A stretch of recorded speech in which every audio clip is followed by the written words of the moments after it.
कैसे हैं आप? उम्मीद करता हूं कि आप जहां भी होंगे खैरियत से होंगे। वीडियो में आगे बढ़ने से पहले आपसे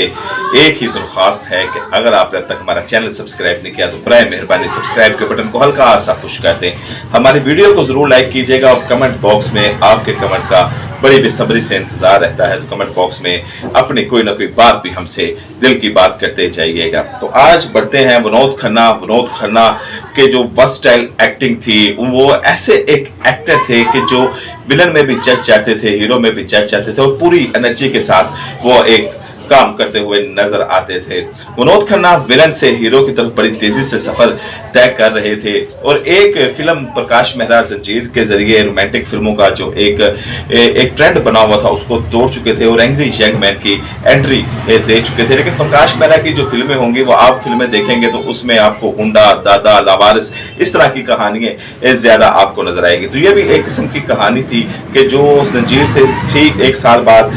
बनाई गई और इस फिल्म का नाम था हाथ की सफाई। बेसिकली ये दो भाइयों की कहानी थी कि जो बचपन में एक दूसरे से बिछड़ जाते हैं और बाद में जेब कतरे भर जाते हैं। वही प्रकाश मेहरा का एक स्टाइल जिसमें गुंडा, दादा और इस तरह के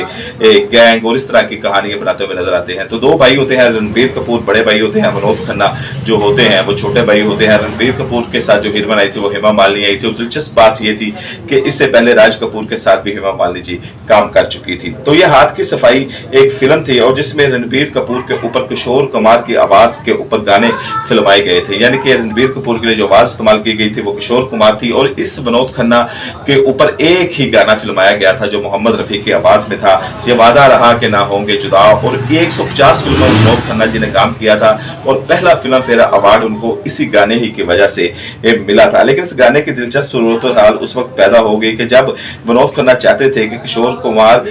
जैसे रणबीर कपूर के लिए गाने गाए हैं, इसीलिए विनोद खन्ना चाहते थे कि मोहम्मद रफी की जगह ये जो किशोर कुमार है ये गाना गाए होंगे जुदा। अब इसके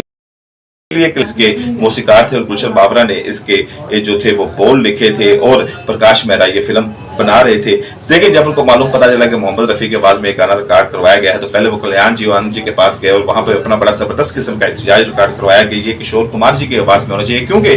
जो विनोद खन्ना थे वो अपने आप को सुपरस्टार मानते थे। हालांकि वो स्टार थे लेकिन वो सुपरस्टार अपने आप को मानते थे। एक फिल्म आई थी अमिताभ बच्चन के साथ, उनकी ये एक फिल्म थी, उस फिल्म का नाम मैं अगर आपको बताऊं तो वो प्रकाश मेहरा जी ने एक फिल्म बनाई थी हेरा फेरी और इसमें उन्होंने विनोद खन्ना ने एक शर्त रखी थी कि इस फिल्म में मैं तब काम करूंगा कि अगर मुझे मुआवजा अमिताभ बच्चन से 1 लाख ज्यादा दिया जाएगा। विनोद खन्ना के बारे में शो था कि वो अपनी मर्जी के ऊपर काम करते हैं, अपनी शराइत के ऊपर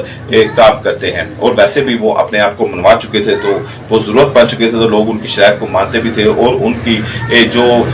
चीजें के वो कहते थे उनके ऊपर भी अमल दरामद किया जाता था। लेकिन यहाँ पर वो जब उन्होंने कहा कि किशोर कुमार उस वक्त मोहम्मद रफी को रिप्लेस कर चुके थे, ये वही जमाना था जब वो हज करने के लिए गए थे मोहम्मद रफी और जब वापस आए थे। तो ये एक अलग स्टोरी है, मैं आपको फिर किसी वीडियो में इंशाल्लाह बताऊंगा। तो यहाँ पर किशोर कुमार जो थे वो मेन लीड रोल के लिए मोहम्मद रफी साहब को रिप्लेस कर चुके थे और किशोर कुमार का जो जादू था वो सर चढ़ के बोल रहा था और विनोद खन्ना चाहते थे कि ये मेरे लिए जो इसमें ये गाना है ये वादा रहे कि ना होंगे जुदा, ये किशोर कुमार जी का है। कल्याण जी आनंद जी के पास गए लेकिन कल्याण जी आनंद जी ने कहा कि नहीं, ये मोहम्मद रफी के साहब के पास में रिकॉर्ड हुआ है, बड़ा जबरदस्त गाना हुआ है। उनकी तसल्ली नहीं हुई विनोद खन्ना की, फिर वो जो थे प्रकाश मेहरा के पास गए और प्रकाश मेहरा से कहा कि आप ऐसा ना करें, आप जो है कि मेरी जो गाना फिल्माया जा रहा है, एक ही तो गाना मेरे को फिल्माया जा रहा है, तो आप किशोर कुमार की आवाज में फरमा दे। तो उस पर प्रकाश मेहरा ने कहा कि मोहम्मद रफी ने ये बहुत अच्छा गाना गाया है, मैंने गाना सुना है, ये गाना हिट जाएगा, तुम बेफिक्र हो। लेकिन वहां से भी मायूस होकर फिर ये एक तनाव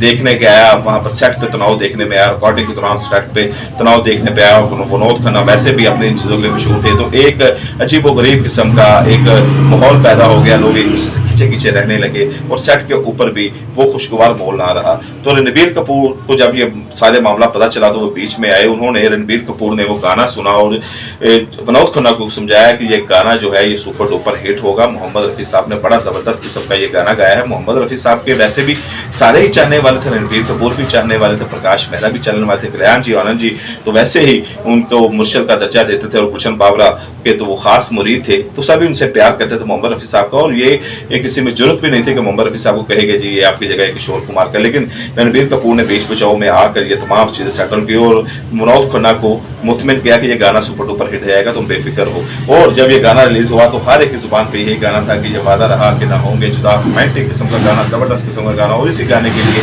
फिल्म फेयर अवार्ड भी मनोज खन्ना को दिया गया। लेकिन जब ये गाना बजा तो फिर मनोज खन्ना सोचते होंगे कि वो गलत थे, मोहम्मद रफी